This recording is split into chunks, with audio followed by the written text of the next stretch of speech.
అందరికీ నమస్కారం. నిన్న ఏదైతే నా బర్త్‌డే పార్టీ జరిగిందో, ఒక చిన్న ఇంట్లో పార్టీ లాగా, ఒక ఫ్యామిలీ ఫంక్షన్ లాగా జరుపుకోవాలన్న ఒక ఉద్దేశంతో ఆ రిసార్ట్‌లో మా అమ్మానాన్నల కోరిక మేరకు, మా అమ్మానాన్నలతో కలిసి, మా ఫ్యామిలీ మెంబర్స్‌తో కలిసి నేను జరుపుకోవడం జరిగింది.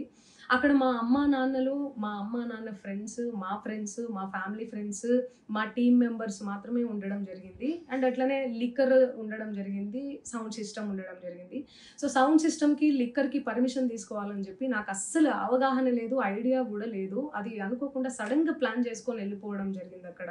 సో, అందుకు నాకు అవగాహన లేదు. లేకుంటే నేను తీసుకునేదాన్ని. నాకసలు గైడెన్సీయే లేదు. ఎవరన్నా గైడ్ చేషినా గూడా నేను పర్మిషన్ తీసుకునేదాన్ని. లేకపోతే నేను ఎందుకు ఇలా తెలిసి చెయ్యను గదా! సో, ఇదంతా ఇలా తెలిసి అయితే నేను తప్పు చేయలేదు. తెలియకుండా ఇది జరిగిపోయింది.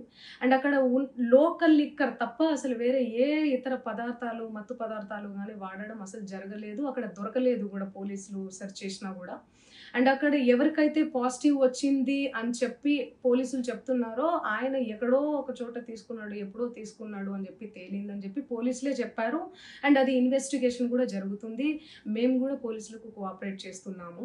అండ్ నేను ఎందుకు ఇలా చేస్తానో అసలు నాకు తెలిసి ఎందుకు చేస్తానో, మా అమ్మానాన్నలతో దట్టు, మా అమ్మానాన్నలు పెట్టుకొని ఇలాంటివి నేను ఎంకరేజ్ చేస్తానా ఇలాంటివి చెప్పండి.